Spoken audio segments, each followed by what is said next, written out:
Hello, Pittsburgh. It's exciting to be here today with all these great Americans here standing up for freedom. Give yourselves a big hand because you have helped make this the largest annual meeting in NRA history.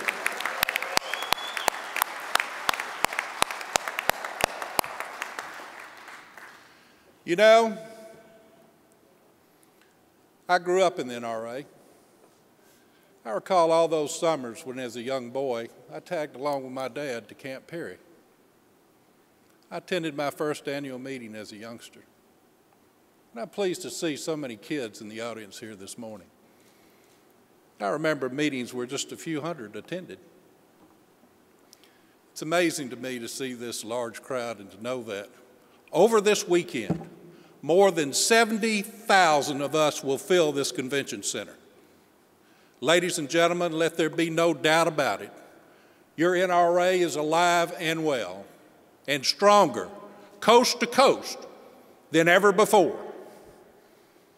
Now, just in case there are any elected officials or candidates listening, and the White House better hear us, there's a big election day coming.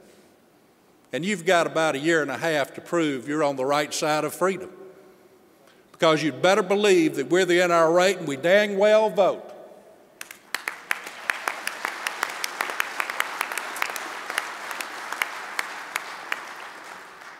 We're vigilant. Always have been, always will be. Over time, NRA members have fought for and won, defended and preserved our precious freedom to hand down to the NRA of generations who follow us. Battle by battle, victory upon victory, the NRA stands today as freedom's greatest franchise. That's who we are. That's our legacy, preserved and passed over time. Pittsburgh sports fan knows about legacies. Franco Harris and the Steel Curtain. Willie Stargell, Roberto Clemente. From Mary Lou to Sidney Crosby. Bradshaw to Palomalo.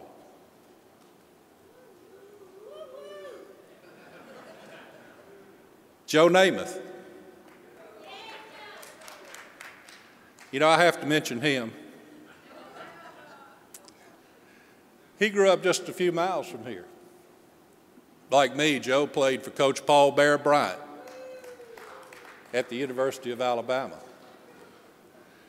You know, actually, I didn't play for Coach Bryant. I practiced for him.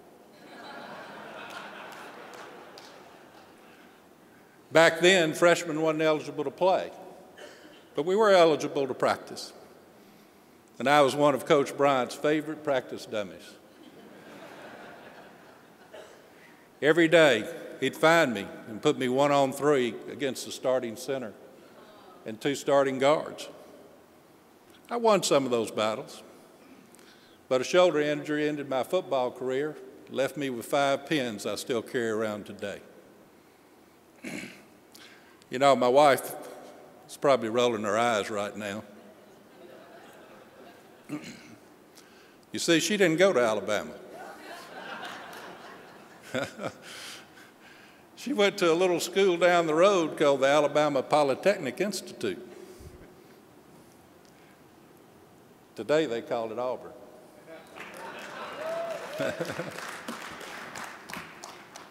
And gosh, I hate to say this, but the reigning national champion. But she still puts up with me, and I love her for it. The truth is, I wouldn't be here if it wasn't for her. You know, I'm guessing there are a lot of guys out there who can say the same thing about the women in their lives. I'd like Catherine and every woman in the audience to please stand up. Stand up, women.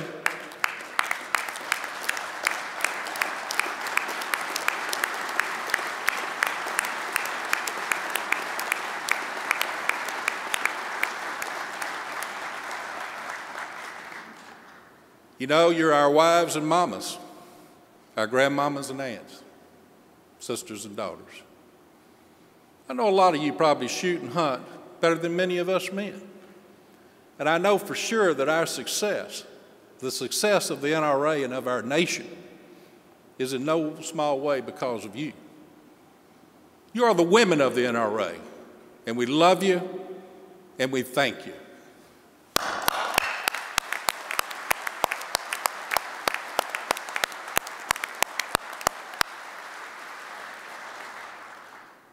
You know, I love playing, or at least practicing, for Coach Bryant. He was a great man, and as you know, a legendary coach. But the legend wasn't created overnight. Only over time, a win and a season at a time, did that legend grow. Just a month ago, UConn won the NCAA basketball tournament.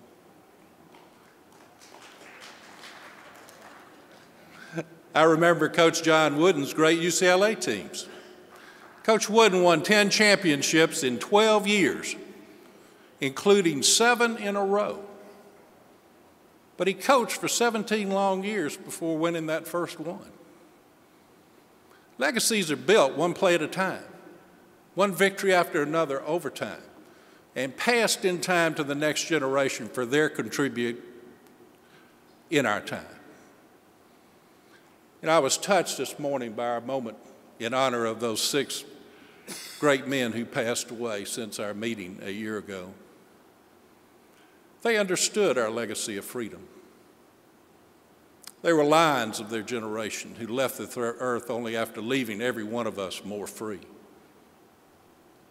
Steve Shulman, Don DiBiasio, Howard Pollack, Ted Stevens, Jim McClure, Harold Volkmer.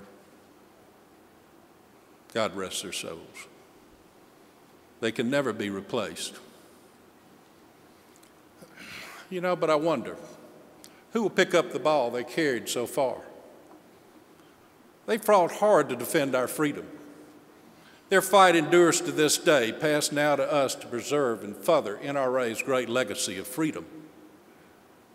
I'm filled with confidence because under the leadership of Wayne LaPierre, Chris Cox, with the guidance of our board of directors and the hard work of our 4 million members, we have witnessed the greatest expansion of Second Amendment freedom in American history, and we aren't done yet.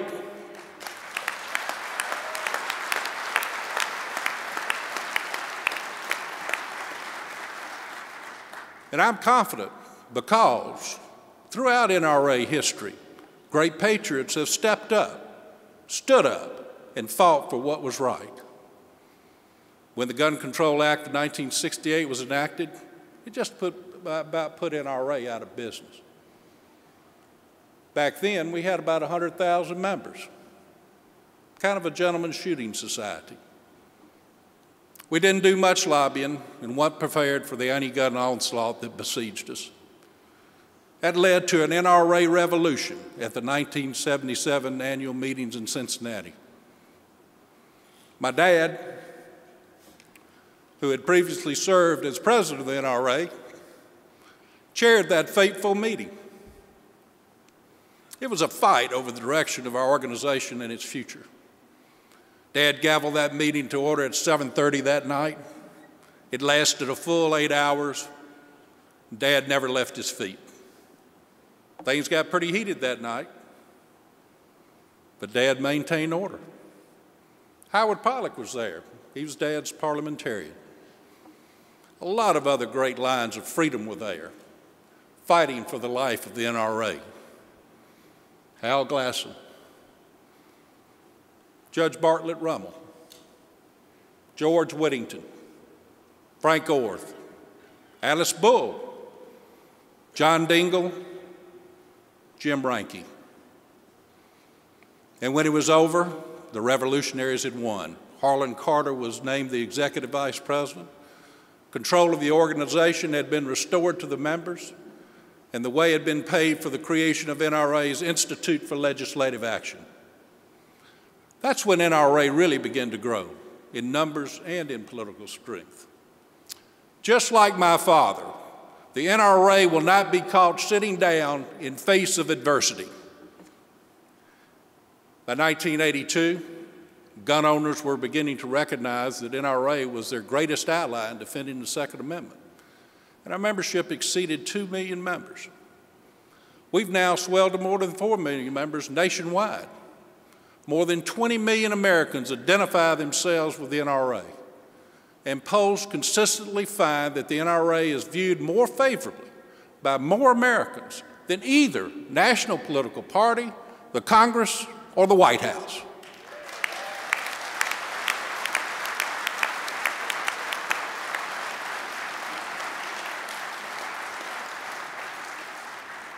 Americans trust the NRA. They trust us more than they trust politicians, and they sure do trust NRA more than anybody in the media.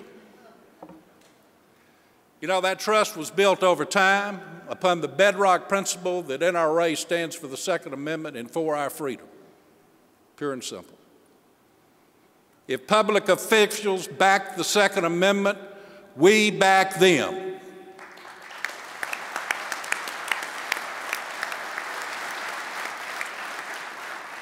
If they support our right to keep and bear arms, we support them.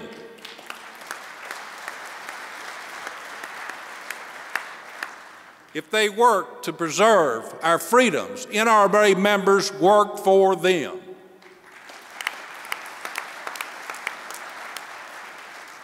We elect freedom's friends and set out to defeat her enemies.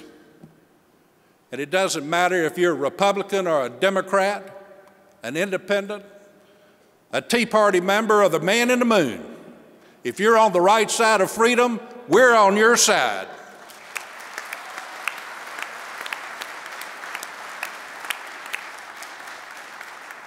But if you're not, get your resume ready.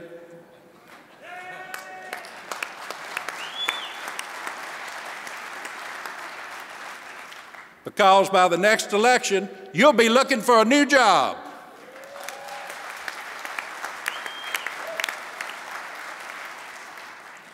It's that foremost commitment to the Second Amendment which NRA finds its greatest strength.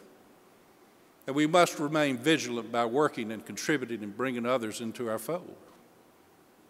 We must each do our own part to collectively build the strongest NRA possible, and to pass on to our children an NRA that is even mightier than it is today. That's what so many great NRA members of the past did for us.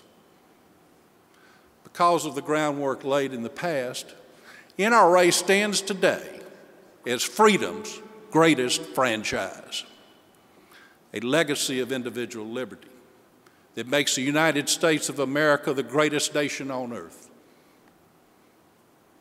Let us vow on this day to personally do our part to further that legacy in our time and pass to the next generation an NRA that stands for all time as freedom's greatest franchise. Thank you.